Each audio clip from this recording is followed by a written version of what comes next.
Great start to the day. P1 in FP1, perhaps less so in FP2. Just try and sum it up for us.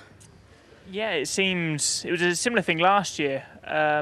We were quickest on Friday and then was knocked out in Q2 on Saturday, and the car just changed a little bit. Even from the medium run in FP2, I felt strong. I was on a lap that was a good couple of temps up, which would have put me inside the top four, and then put the soft tyres on and the car just wasn't working for me. So I think we understand a little bit why that is, and fortunately we've got the time to make improvements overnight, but yeah, it's fine margins. Did the time of day of this session affect or alter the running plan at all? It seemed there was a lot more soft running, a lot more quali focus perhaps than race pace running, and that may be a focus for FP3 tomorrow. Is that fair? Yeah, potentially. I think FP1 was a bit of a messy session, and perhaps more people put the emphasis on the quali runs now. But I think we'll go into Sunday a bit of an unknown. The track's been resurfaced.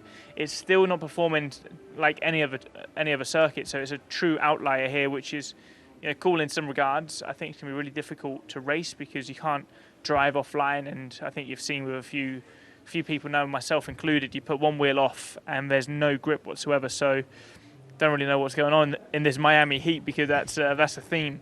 But yeah, let's see tomorrow. And what are your expectations for qualifying? Where do you think you'll be? I think if we get things right, there's no reason why we can't be ahead of Ferrari and Aston Martin. That's the aim.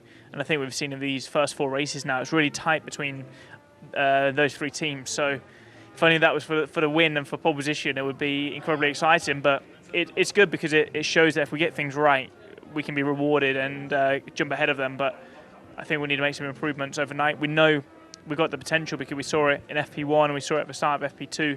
But for sure, we just need to get things aligned. Lewis seemed quite frustrated. He tried to stay optimistic about how the car is feeling here and performing here. What's your feeling in the car, and how does it compare to, firstly, Baku, but also, of course, Melbourne, where we saw you guys really come alive?